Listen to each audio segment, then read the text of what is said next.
today, a bit nippy, but I must say, to see sun in Grahamstown right now is actually a very, very good thing.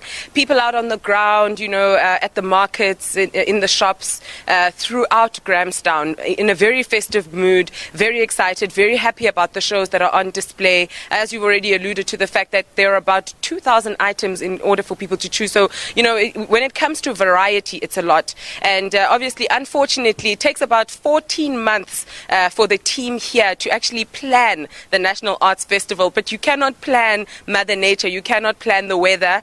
So unfortunately, that cold front, did come with a bit of a disadvantage. About 40 shows had to be cancelled, some postponed. But 40 out of over 2,000 is almost close to nothing, and I understand that they were able to reschedule some of those shows. But we're going to speak to Ashraf, who's actually going to tell us a bit more. I think, Ashraf, firstly, let's speak to the theme, and as well as there's a lot of programs. But what are some of the highlights? What have people enjoyed?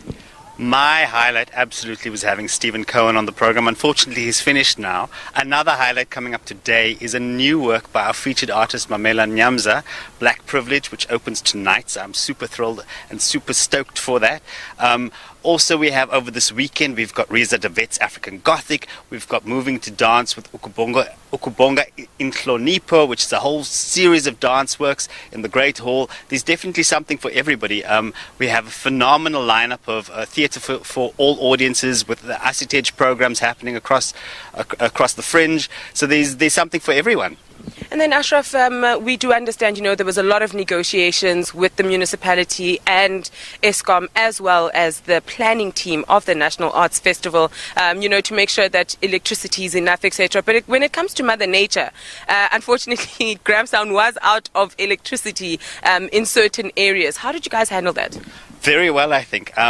I happened to bump into Mamela, who was having her work Pumalanga presented in the Rhodes box, and she was ecstatic because audiences held up their cell phones to create light. In other places, people opened doors and the light came streaming in. So the audiences have been incredibly generous, and I think people made that blackout, made that power outage into quite a magical moment.